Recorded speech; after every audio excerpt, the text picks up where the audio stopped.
This is Local 3 News Weekend. Well, lots of heavy rain to the north of us right now. Meteorologist Audrey Shirley tells us if any of that's going to sink down this way. In fact, Audrey, it's affecting the UT Evansville ball game right now. They're in a rain delay until about 7 o'clock.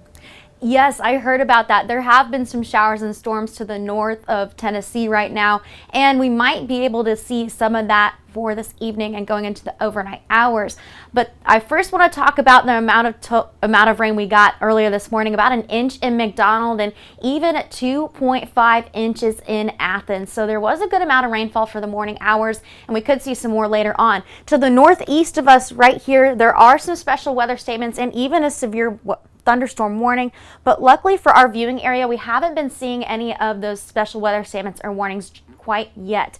Now, there is a heavy shower within Polk County that is starting to develop, and it could bring some gusty winds. There's no hail seen as of this point, though, with that cell right there. But within the next few hours, there could be some spotty showers in the area. But then for the rest of the evening, it is looking fairly decent until we get into the overnight hours between 1 to 5 a.m. Eastern Daylight Time.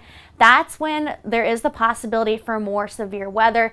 Most of it will stay to the south of us, but we can't discount the possibility of a possible pop-up storm too, in addition to those storms to the south. And then for tomorrow, it's looking much nicer. Now, there is that marginal risk for those severe storms, so a 5% risk for damaging winds and for hail in the area going into the overnight hours. And then there's less than a 2% chance for tornado risk. So tornadoes are very unlikely for this time.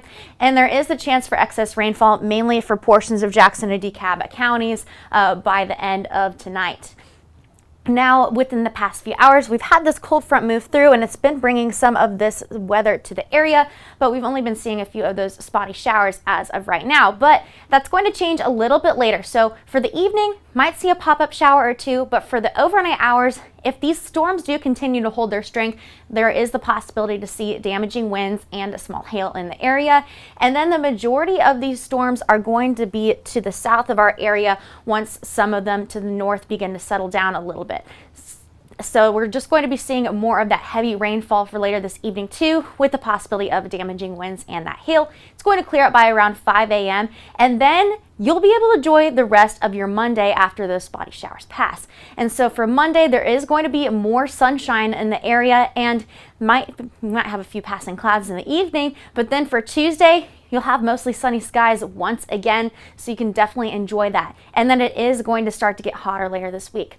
Now, just as a little recap, between 1 a.m. and 5 a.m., that's when we're really keeping an eye out for these storms. Most of them are going to be staying to the south of us from what it's looking like from the models that we've been looking at, but so we're just going to keep an eye out for any of these storms. It's 86 right now in Chattooga, 80 in Murphy, so it's a warm night. And then tonight it'll be 65 degrees, and it's going to be humid with mostly cloudy skies with more pop-up storms during the overnight hours. It'll be 59 degrees in Murphy, 56 in Altima, 63 degrees in Fort Payne. Tomorrow, a high of 84 degrees. We have those spotty morning showers to the south of the area once those storms start to taper off. And then it's going to be less humid tomorrow and for Tuesday too. 79 for the high in Murphy, 82 in Dade, and 84 degrees in Dalton.